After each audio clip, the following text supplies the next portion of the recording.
주여, 주는 대대에 우리의 거처가 되셨나이다.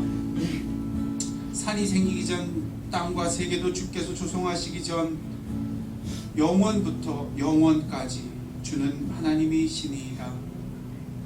주께서 행하신 일을 주의 종들에게 나타내시며 주의 영광을 그의 자손들에게 나타내소서. 아멘. 살아계신 하늘 아버지, 그렇습니다. 오직 이 주일에 우리가 다시 우리의 마음을 다하고 입술을 열어 고백하는 말, 오직 하나님만이 우리의 하나님 되십니다. 그렇게 이곳에서 홀로 경배와 찬양을 받으시며 말씀하시는 임재로 이곳에 가득하게 하실 때 오직 우리의 영혼이 하나님 안에 기뻐하게 하시고 주님만 높이게 하여 주시옵소서. 사도신경 고백합니다. 전능하사 천지를 만드신 하나님 아버지를 내가 믿사오며 그 외아들 주 예수 그리스도를 믿사오니 이는 성령으로 잉태하사 동정녀 마리아에게 나시고 본디오 빌라도에게 고난을 받으사 십자가에 못 박혀 죽으시고 장사한 지 사흘 만에 죽은 자 가운데서 다시 살아나시며 하늘에 오르사 전능하신 하나님 우편에 앉아 계시다가 죄를 쏟아 자와 죽은 자를 심판하러 오시리라. 성령을 믿사오며 거룩한 공예와 성도가 서로 교통하는 것과 죄를 사하여 주시는 것과 몸이 다시 사는 것과 영원히 사는 것을 믿사옵나이다. 아멘. 자리에 앉으시오.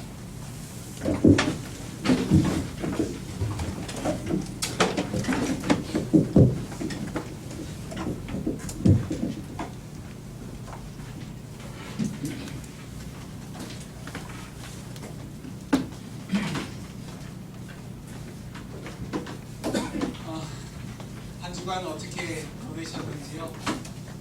평안하셨는지요? 어느덧 1년의 절반이 다 꺾이고 6월의 마지막 주 되었습니다. 2019년은 여러분에게 어떤 한 해가 되고 있습니까?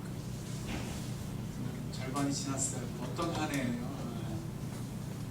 그냥 정신없이 지냈다면 지금이라도 늦지 않았습니다. 절반이나 남았습니다. 이 2019년이 정말 복된 한 해가 기름진 알곡 같은 알이 가득 찬 그런 해가 되기를 주님의 이름으로 축원드립니다. 다음 주 7일은 7월 첫째 주 되어 성찬식 되겠습니다. 출타 중인 성도님들 여러분 계십니다. 유대복 형제님, 박화일 자매님 가정은 샌프란시스코의 아드님이 상견례를 그곳에 사는 거예요. 그래서 거기에 가셨어요. 이번 주에 오실 거예요. 돌아오실 텐데 지금 그래서 아마 샌프란시스코에 가 있어요. 제가 가본 도시 중에 굉장히 매력적인 도시는 뉴욕이 아니에요. 샌프란시스코 진짜 아름다운 도시예요. LA 딴 데 아무 데도 못 따라. 저도 밴쿠버도 굉장히 아름다운 도시라 그러는데 밴쿠버도 사실 샌프란시스코 앞에 가면 약간 기가 죽더라고요. 정말 아름다운 도시. 샌프란시스코에 가 계셔요. 부럽습니다. 그쪽에 가면 진짜 그 해산물들이요 진짜 싸고 맛있어요. 카톡을 하세요. 사진이라도 찍어 보내라. 둘째, 우리 정유리 자매님은 지금 어머님 아버님 계신 하얼빈에 있는 것 같아요. 무사히 잘 다녀올 수 있도록 기도해 주시기 바랍니다. 잊지 말아야 할 것은 우리 돈규 형제님 아버님이 지금 몸 요양차 지방에 계셔요. 그 가정 위에 꼭 기도하실 때 돈규 형제님 가정을 위해 기도해 주시고요. 가정에 예수 그리스도의 복음이 그 가정을 구원할 수 있도록 기도해 주시기 바랍니다. 성도님들 주일 보면 서로 문안하세요. 그리고 서로를 위해 기도할 수 있도록 그렇게 하시는 여러분 되시기를 바랍니다. 하나님이 오늘 우리에게 주시는 말씀은 에베소서 6장 14절 한 절만 봅니다. 에베소서 6장 14절입니다.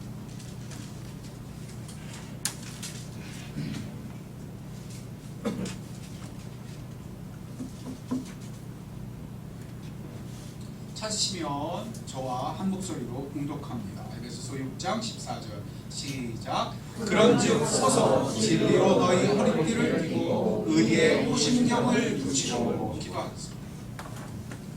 아버지 하나님, 이 하나님의 전신갑주로 우리에게 말씀하시는 것, 그래서 이 말씀이 우리 안에 역사하사 우리 마음에 우리의 전 존재 위에 하나님의 전신갑주가 입혀지는 복된 오늘이 되게 해 주옵소서. 오직 성령께서 그렇게 행하실 수 있는 줄 믿사오니 성령의 기름 부으심을 기름 부어 주실 때 이 일이 우리 가운데 실제가 되고 현장이 되는 역사가 있게 하여 주옵소서. 감사합니다. 이 모든 것 우리 주 예수님의 이름으로 기도드렸습니다. 아멘. 우리가 지금 나누는 말씀은 에베소서입니다.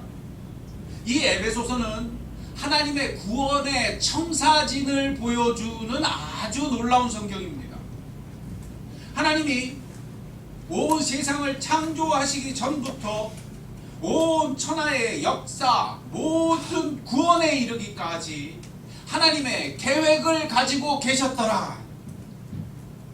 이 큰 그림을 보아야 한다. 이게 에베소서입니다. 이 큰 그림 속에서 우리를 이해하고 살펴보지 않는다면 우리의 인생은 그저 조각난 파편 같은 것에 불과해질 것이기 때문에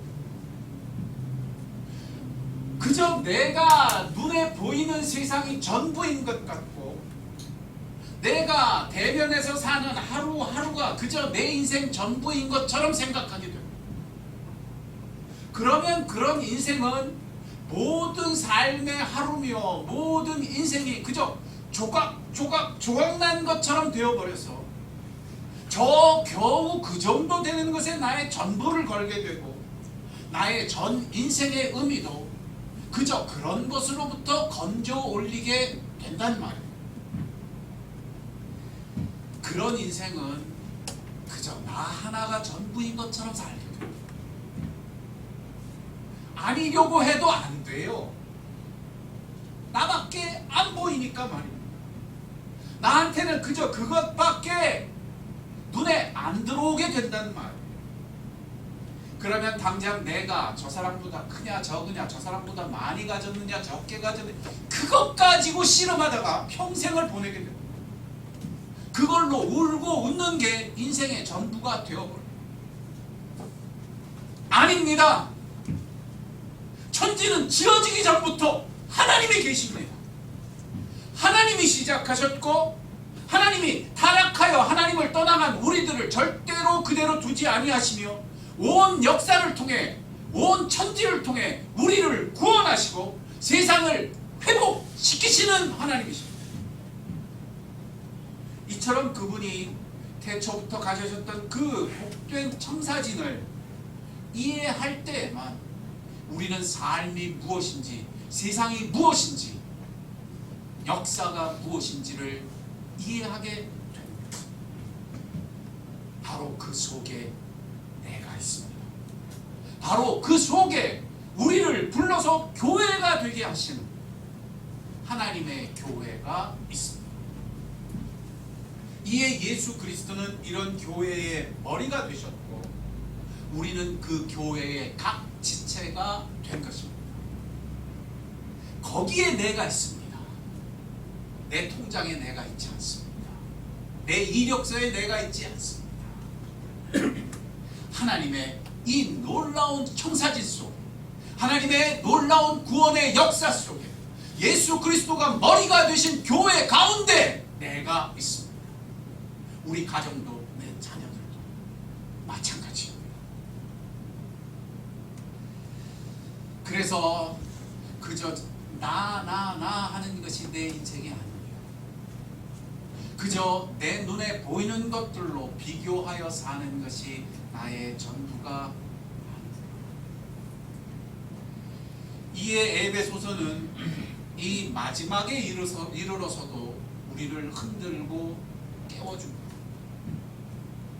단지 눈에 보이는 것만이 전부인 것처럼 사는 우리들이 그 묶인 것으로부터 깨어나 눈에 보이지 않는 하나님의 세상을 볼 수 있게 하시려는 것입니다. 우리의 싸움은 단지 혈과 육의 싸움만이 아니야. 우리가 사는 인생은 단지 혈과 육의 인생이 아니야. 눈에 보이지 않는 싸움이 있고 눈에 보이지 않는 세상이 있어. 참 놀랍습니다. 주님은 이로써 바로 그 곳에서 우리들을 세워주십니다. 그런즉 서서 하나님의 전신갑주를 입으라. 어떻게 해서 전신갑주를 입으라고요? 서서 우리의 씨름 속에서 혈과 육이 아닌 이 큰 싸움 속에서 우리가 오히려 당당히 하나님의 전신갑주를 입고 하나님의 능력을 입고서 당당히 견고하게 세워지는 사람이 되게 하시려는 거죠. 참으로 놀랍습니다. 바로 이 자리에서 우리는 하나님의 전신갑주를 입게 됩니다. 참 놀랍습니다. 이런 악한 날에 우리를 대적하는 그 대적들 앞에서 우리는 당당하게 서는 사람들로 세워지게 됩니다. 바로 여기에 우리가 오늘 살피는 하나님의 전신갑주가 있습니다. 그래서 이것은 그냥 갑옷이 아닙니다. 이것은 그냥 전쟁에 나가는 전투복이 아닙니다. 이 갑주는 특별히 하나님의 전신갑주입니다. 기억하세요. 그러므로 이 갑옷은 내 갑옷이 아닙니다. 하나님의 전신갑주입니다. 이것이 바로 하나님의 전신갑주가 무엇을 말하는지 가장 중요한 특징입니다. 지난 시간에 우리가 진리의 허리띠를 살폈지요. 그래서 이 진리의 허리띠의 진리도 그냥 진리가 아니라 하나님의 진리입니다. 꼭 기억하셔야 돼요. 하나님을 떠난 인류 문명은 사람들에게 가르칠 때 이런 걸 가르치지 않습니다. 진리는 그냥 그 자체가 절대 진리인 것처럼 말합니다. 세상의 진실은 그 자체가 그저 진실로 존재한다고 가르칩니다. 아닙니다. 그것은 모든 인류가 하나님을 잃어버렸다는 증거일 뿐입니다. 진리는 그 자체로 존재하는 것이 아니기 때문입니다. 하나님만이 빛이십니다. 하나님만이 진리입니다. 그러므로 그 진리는 하나님의 진리입니다. 이것을 떠난 진리, 이것을 떠난 진실은 그래서 아무 힘이 없습니다. 그런 진리는 사람을 비판할 뿐이고 그런 진리는 사람을 기재기시킬 뿐이어서 그 사람을 살리지도 그 사람을 회복시킬 능력도 없습니다.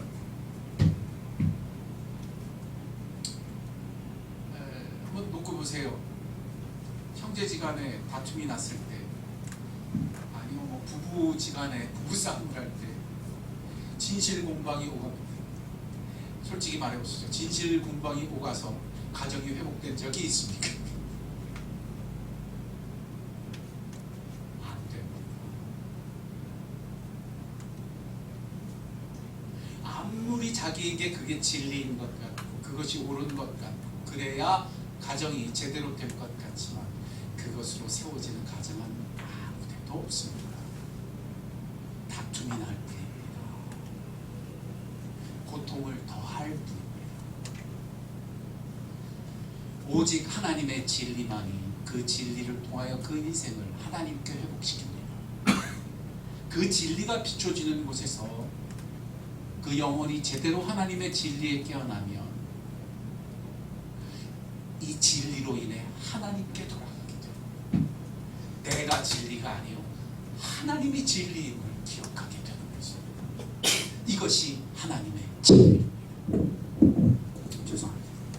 제가 막 흥분했어요. 생수의 근원은 하나님밖에 안 계십니다. 그 하나님 앞에 깨어날 때만 사람에게는 빛이 비치고 생명이 돌아옵니다. 이런 하나님의 진리가 내 허리에 있을 때 세상은 나를 흔들 수 없습니다. 나는 하나님께 돌아가기 때문입니다. 나는 하나님께 잇대어 회복되기 때문입니다. 그러므로 하나님의 진리의 허리띠로 여러분의 허리에 매는 전신갑주를 입는 복된 날이 되시길 주의로 축원드립니다. 그런 의미에서 두 번째로 등장하는 의의 호심경도 동일한 원리로 해석되어야 합니다. 이 의로움은 그저 존재하는 것이 아니라 누구의 의로? 하나님의 의로. 아니면 우리가 아무리 의로움 하면서도 그게 무엇을 의미하는지 제대로 알지 못하고 엉뚱한 곳으로 가버리게 됩니다. 여기에서 그 의의 호심경이라고 불렀으니 이 호심경이라고 말하는 것은 한자로 돼서 굉장히 어렵게 보이지만 보호할 호자에 심, 가슴 심자에 경, 판때기를 말합니다. 그래서 이것은 가슴을 가리는 판을 말합니다. 동서양을 만능하고 전쟁터에 나아가는 장군들은 어디를 꼼꼼하게 감쌉니까? 자기의 가슴판을 감쌉니다. 영어로는 breastplate라고 불러요. 가슴판. 왜 가슴을 보호합니까? 거기에는 그렇죠. 사람의 장기 중에 가장 치명적으로 중요한 심장이 위치하기 때문에. 그래서 우리말은 참 놀랍게도 외국말은 가슴판 이렇게 되어 있는데 호심경 이렇게 했어요. 심자를 집어넣었어요. 해석 아주 잘했어요. 허리에는 우리를 흔들 수 없게 하는 무게의 중심이 있다면 가슴에는 우리가 반드시 지켜내야 하는 심장 같은 것이 있습니다. 이 심장같이 치명적인 중심이 보호되어야 하기 때문에 도대체 무엇으로 이 심장같이 치명적인 것을 보호할 수 있습니까? 의로움이라고 말씀합니다. 그래서 이런 갑옷을 의의 호심경이라고 표현하는 것입니다. 대체 무엇이기에 의의 호심경이라고 말씀하는 것입니까? 이 대답은 몹시 중요합니다. 왜냐하면 이 대답을 어떻게 하느냐에 따라서 내 심장이 멈추든지 뛰든지 결정될 정도로 중요한 갈림길에 서기 때문입니다. 내 인생이 산 듯 사는지 죽은 듯 사는지 결정되는 중요한 결정이 여기서 나기 때문입니다. 사실 수많은 그리스도인들이 하나님 하면서도 바로 여기에서 숨을 헐떡이듯 사는 시체 같은 인생으로 살게 됩니다. 그래서 오늘 이 말씀을 살피는 것은 너무나 중요합니다. 우리의 실제 삶의 현장에서 살펴봅시다. 우리에게 만일 살면서 불행한 일이 생기거나 나를 낙심시키는 낙심거리가 벌어질 때 도대체 우리는 어디로 갑니까?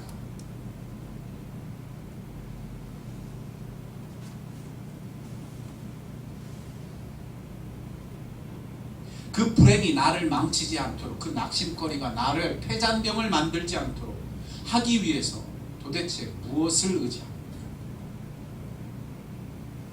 우리는 영락없이 불행이 벌어질 때마다, 낙심하는 일이 생길 때마다 즉각적으로 무언가 일이 잘못되어서 이렇게 되었다고 여깁니다. 무언가 어디선가 잘못되었기 때문에 이 불행이 벌어졌고, 어디서 무언가 잘못됐기 때문에 이 낙심할 일이 생겼다고 여깁니다. 그래서 거의 본능적으로 그걸 살피게 됩니다.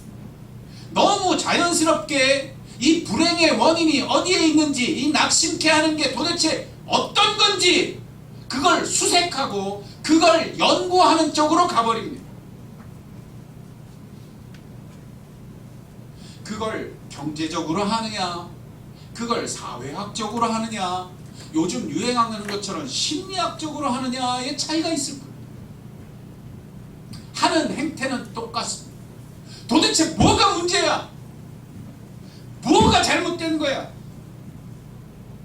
우리는 그 잘못된 것을 돌이키는 것이 옳은 것이고, 그 잘못된 것을 바로잡는 것이 해결책이라고 여깁니다.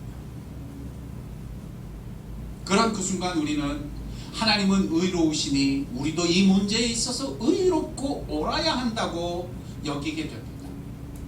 참 놀랍게도 우리는 100이면 100번 다 그쪽으로 손쉽게 가버립니다. 왜냐하면 우리가 의롭고 싶기 때문입니다. 잘 기억하세요. 불행과 낙심할 일 속에서 우리 자신이 정당하고 싶기 때문입니다. 우리가 100이면 100번 행하는 그것은 놀랍게도 성경이 말할 때 따라하세요. 자기의, 이게 자기의라는 건 고집스럽게 자기를 높이고 자기를 교만, 그 정도가 아니에요. 그건 아주 뒤에 숨어 있는 거예요. 전면에 나올 때 너무 평범하게 작동. 옳은 것 만들어내고 싶은 것, 정당해져야 한다는 것, 잘못된 것을 바로잡는 것, 너무 당연하게 보이는 그것, 이것이 놀랍게도 자기의입니다. 하나님 하더라도 어느새 자기의에 사로잡히게 되는 것입니다. 진리가 그랬듯이, 진실이라는 단어가 우리를 그렇게 흔들듯이, 이 의로움이라는 것 자체도 그런 식으로 우리 가운데 작동하게 됩니다. 여지없이 자기 의로움이 되어버리는 거죠. 그러나 의로움이라는 것도 홀로 존재하는 것이 아닙니다. 진리가 그랬듯이 의로움도 반드시 하나님이 계실 때에만 존재하는 것입니다. 하나님만이 의로우시기 때문입니다. 이게 얼마나 중요한 내용이냐면, 어떤 자가 억울한 일을 당해서 예수님 앞에 나타납니다.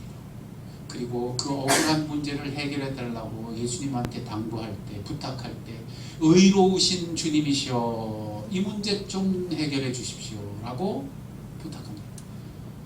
그때 주님이 뭐라고 대답하셨다고 복음서에 기록됩니다. 참 놀라워요. 이 친구야, 왜 나를 의롭다고 그래? 의로우신 분은 하나님 한 분뿐이시니라. 누구마저도 그렇게 말씀하셔요? 하나님의 아들 하나님이신 예수님마저도 이 땅에 인간으로 계실 때는 그렇게 답변하셔요. 왜냐하면 의로움이라는 단어 자체는 사람이 가지는 단어가 아니기 때문입니다. 의로움이 가르치는 것은 인간의 옳음과 정당함을 말하는 것이 아니라 하나님이 계시다는 단어입니다. 하나님 없이 존재하는 의로움은 세상에 있을 수 없기 때문에, 그래서 하나님의 진리여야 하고 하나님의 의로움이어야 합니다. 이 온전한 자리로 돌아가지 아니하면 인간은 순식간에 자기 옳은 것과 정당한 것을 마치 하나님이 정당하고 옳아야 한다는 식으로 가져가게 됩니다.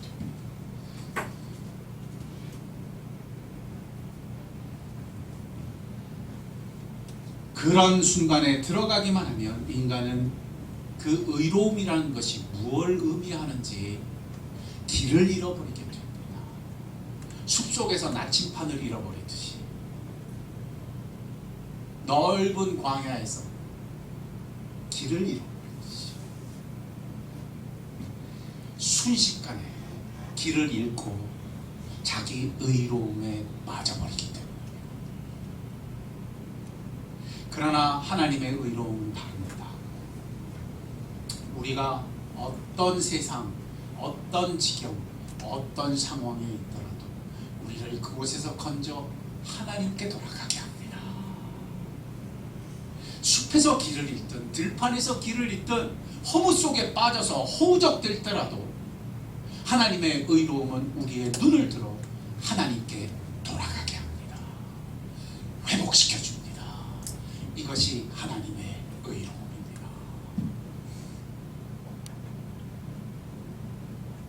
우리는 이걸 모르기 때문에 오르려고 하다가 사람을 잡게 됩니다. 우리는 이 진실을 모르기 때문에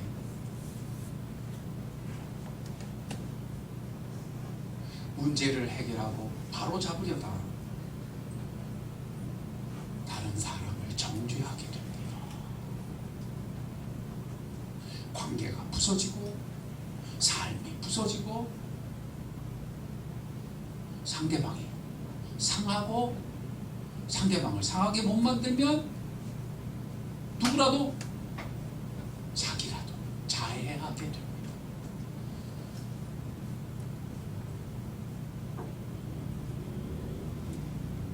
그러나 하나님의 의로움이 역사하면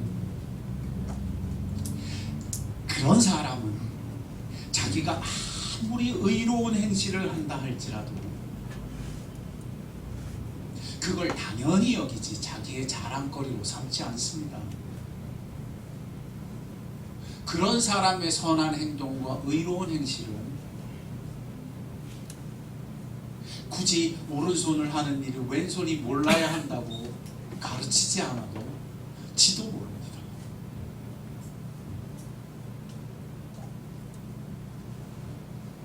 왜요? 그는 하나님을 원할 뿐이었기 때문입니다.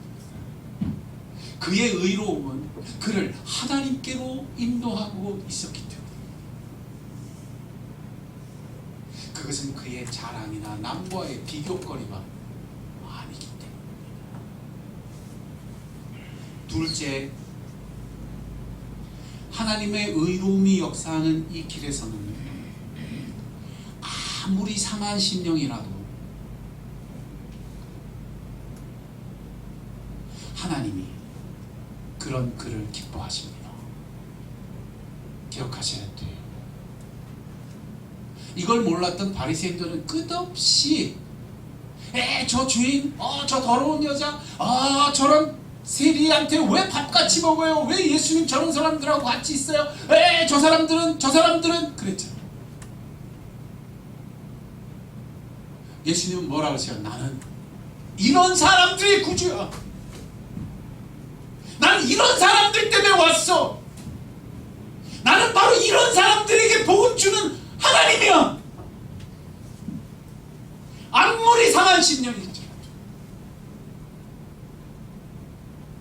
다윗은 이것을 깨달았을 때 주께서 그 어떤 의로운 번제보다도 자신의 상한 심령을 기뻐하신다는 사실을 이해하게 되었던 것입니다.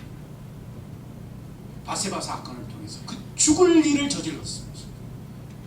놀랍게 하나님을 회복하는 사람이 될 수 있었기 때문에.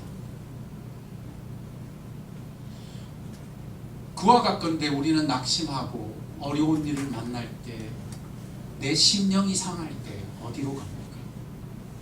이것은 굉장히 중요한 현실적인 질문입니다. 하루를 살면서 불행한 일이 생길 수밖에 없어요. 왜냐하면 세상은 하나님을 떠나 타락했기 때문에 내가 잘한다고 지킬 수 있는 세상이 아니에요. 교통사고는 꼭 내가 내는 게 아니에요. 하늘에서 떨어지는 우박은 내가 어떻게 할 수 있는 게 아니에요. 그렇게 낙심되고 불행하고 심령이 상하는 일은 그래서 살면서 누구에게나 일어납니다. 그때 우리는 어디로 갑니까? 우리는 우리 삶에서 실패하고 어려움을 겪고 고통하고 낙심할 때 여지없이 죄책감 속에 몰려들어갑니다. 아니면 다른 사람을 손가락질합니다. 우리는 자꾸 이 낙심하는 것과 실패하는 것, 죄책감 그 자체를 그래서 해결하고 싶고, 오늘 내 삶 속에서 그 죄책감과 그 무거운 짐을 제거하고 싶은데 모든 것을 전심전력으로 사용하게 됩니다. 하나님한테도 그래서 기도하고 메어다닐 때 그 불편한 것을 제거하는 것이 회복이고 온전한 자리로 들어가는 거라고 자꾸 착각하게 됩니다. 그러면 그럴수록 우린 그 지경에 서서 절대로 벗어나지 않습니다. 버팁니다. 이 불행이 어떻게 될 때까지, 해결될 때까지, 이 죄책감이 어떻게 될 때까지, 제거될 때까지 그 자리에 버티고 계속해서 떠나지 않습니다.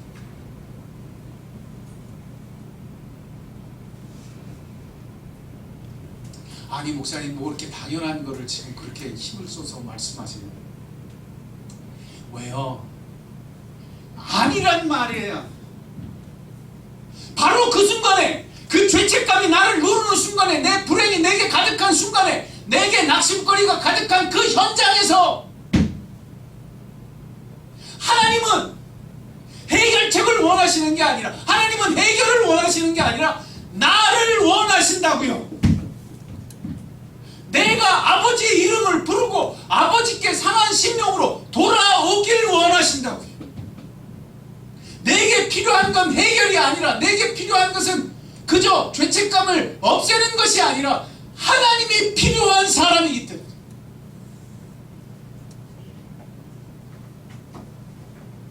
그래서 하나님은 그곳에서 그저 의롭게 정당하게 내 문제 속에 해결사가 되시는 게 아니라 아예 하나님의 의로움을 사용하십니다. 뭘 사용하세요? 내가 문제를 어떻게 하는 게 아니에요. 하나님의 의로움으로 확 덮어버리세요. 이게 하나님의 방법이에요. 로마서 3장 21절로 24절은 이렇게 말씀합니다. 이제는 하나님의 한 의로움이 나타났으니 곧 예수 그리스도로 말미암는 하나님의 의로움이라 차별이 없느니라. 모든 인간은 자기의 의로움으로 하나님의 영광에 이르지 못하더니 오직 그리스도 예수로 인하여 하나님의 은혜로 값없다 하시는 하나님의 의로움을 입게 하셨느니라.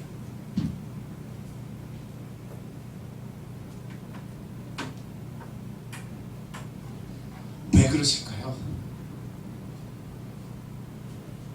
인간의 자기 의로움은 끝없이 자기를 의롭게 만들고 정당하게 만드는 곳에 집중합니다. 누굴 구하는 게 아니라. 참 놀라워요. 이게 자기 의가 가진 아주 뿌리 깊은 속성이에요. 죄성이에요. 누굴 구하는 게 아니라 하나님, 그분을 구하는 게 아니라. 참 놀랍습니다. 사무엘상 첫머리에 등장하는 한나의 기도는 그래서 어떻게 기록됩니까? 그녀는 자식이 없어서 억울하고 불편했습니다. 눈물이 쏟아졌습니다. 그때 하나님 앞에 나아가 기도할 때 하나님이 그녀의 그 억울함을 제거하시고 그 불편함을 제거하셨습니까? 아니면 그 슬픔과 억울함의 현장에서 그녀의 마음에서 그녀를 만나 주셨습니까? 꼭 기억하셔야 돼요. 사무엘이 주어지는 건 그 기도 다음에 주어집니다. 기도의 현장에서 그녀의 결핍이나 그녀의 문제가 해결되는 것이 아니었어요. 이게 한나의 기도가 가지는 놀라운 특징입니다. 한나는 불행의 현장에서 하나님을 만났을 뿐이에요. 그 만나는 광경이 그래서 너무 특별했기 때문에 엘리가 봤을 때 마치 뭐 취한 듯? 술 취한 듯 보였을 뿐이에요. 그때 한나가 말하죠. 뭐라고 말해요? 그저 소녀가 술 취한 것이 아니라 내 마음이 누구에게 통하였다고? 하나님께 통하였다. 잊지 말아요.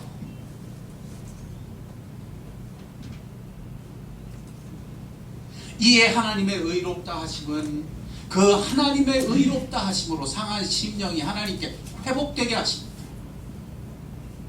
문제가 해결되는 것이 아니에요. 그건 나중에 주어지는 거예요. 그건 다른 거예요. 왜냐하면 하나님이 원하시는 것은 상한 심령일지언정 바로 누구이기 때문에? 우리이기 때문에. 그러므로 그리스도의 십자가의 의로움은 약하고 부족하고 가난하고 실패하는 우리를 살리십니다. 지키십니다. 하늘 아버지께 이끌어 주십니다. 이런 그리스도의 의로움은 나를 이끌어 하늘 아버지께 데려가기 때문입니다. 거기에서만 내 죄책감은 힘을 잃게 되고 거기에서만 나의 실패감과 나의 낙심은 더 이상 나를 하나님으로부터 가로막을 수 없게 되기 때문입니다.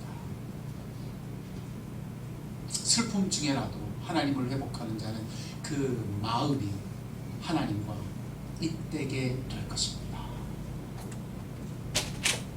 그러므로 기억하셔야 돼요.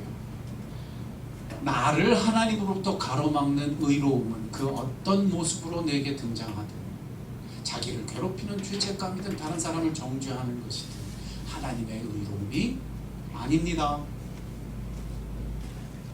둘째, 나를 하나님께 이끌어주지 못하는 의로움은 그리스도의 의로움이 아닙니다.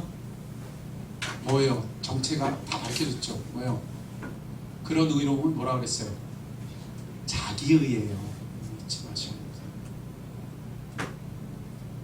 자, 근데 우리는 죄성을 가지고 있기 때문에 자기의가 마치 누구의 의로움처럼 하나님의 의로움처럼 속아요. 스스로를 속여요. 자기를 속일 뿐 아니라 부부싸움 할 때 자꾸 괴롭혀요. 상대방. 웃자 그럴 때도 아무도 안 웃어. 너무 심각하지 마시고.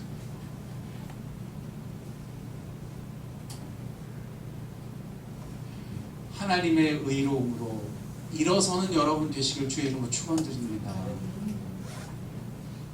그런 집에는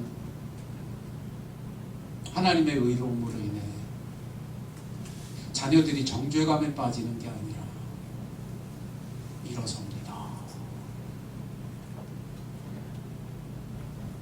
그런 관계 속에서는 상대방을 향한 손가락질이 멈추고 하나님의 가득한 세상이 열리게 됩니다. 여러분이 바로 그런 통로이며 하나님의 놀라운 사람들임을 회복하는 여러분이 되시고 주의 이름으로 축원드립니다. 이쯤 되면요, 사단은 보이지도 않아요. 시험할 때만 등장하죠. 유혹할 때만 등장하죠. 이쯤 되면요, 사단은 문제도 아니에요. 보이지도 않아요. 그 현장에 하나님의 사람이 아름답게 세워질 것이기 때문입니다. 하나님은 그걸 원하십니다. 그래서 이 거친 세상에 우리를 머물게 하시고 때로는 낙심할 것과 어려움 가운데 우리를 머물게 하시는 것입니다. 오늘 내 인생의 의미와 내 하루의 의미가 어디에 있는지를 바로 살피시는 복된 하루가 되시기를 주의 이름으로 축원드립니다. 기도가 바뀌어야 돼요. 기도하겠습니다.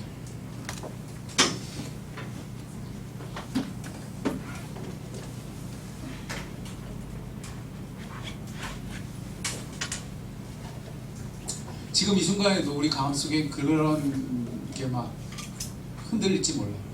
아, 그럼 도대체 의로운 건 어떻게 해요? 정당한 건 어떻게 해요?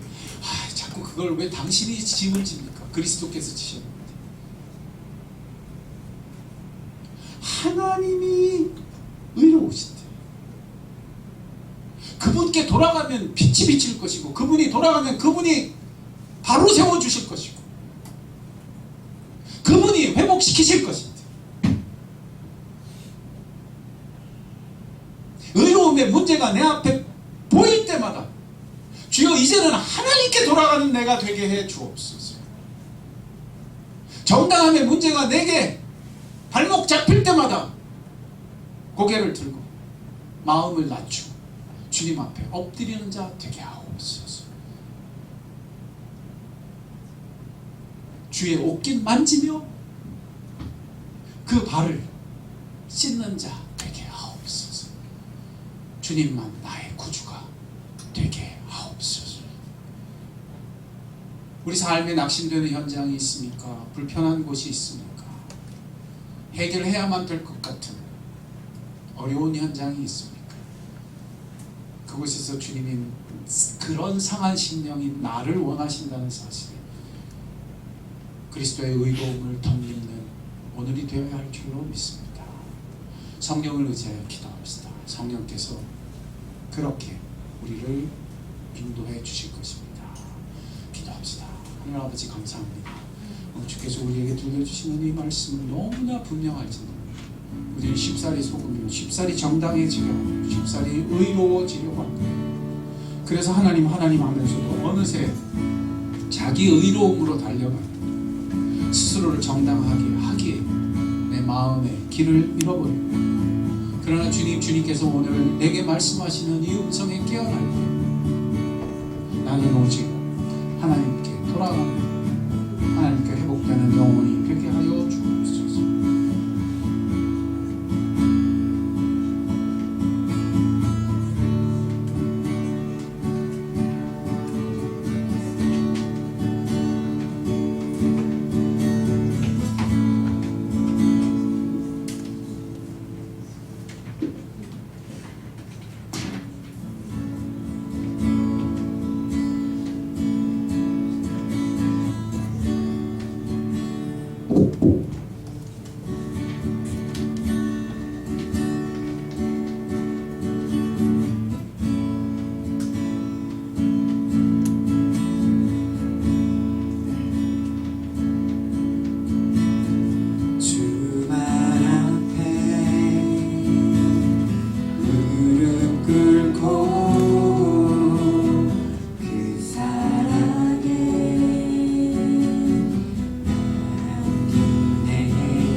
맞추며 나의 완화를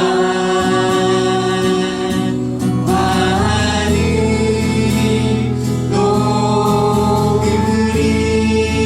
주의 옷자락 만지며 주의 옷자락 만지며 주의 두 발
좀 얹었으면 좋겠어요.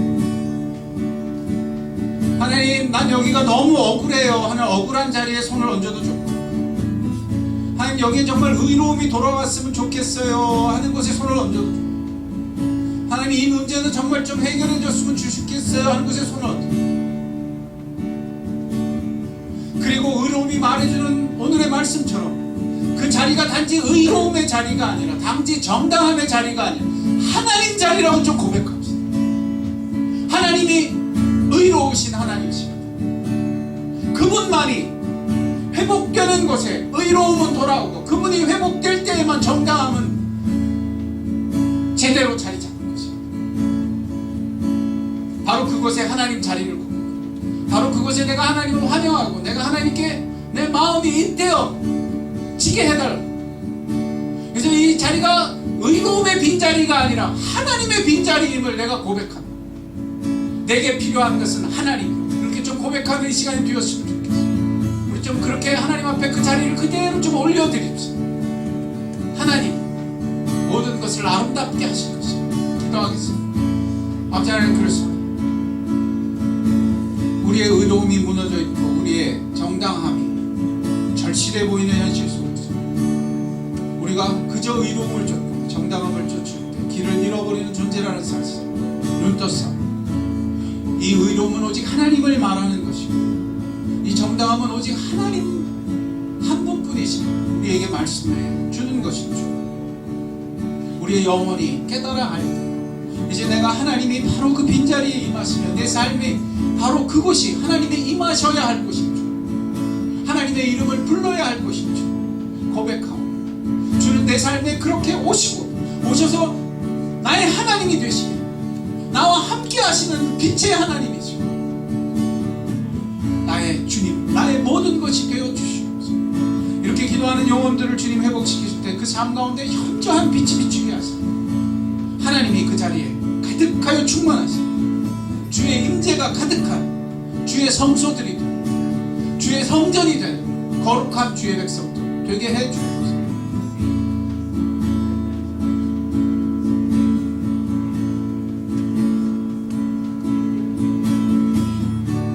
제가 기도하겠습니다.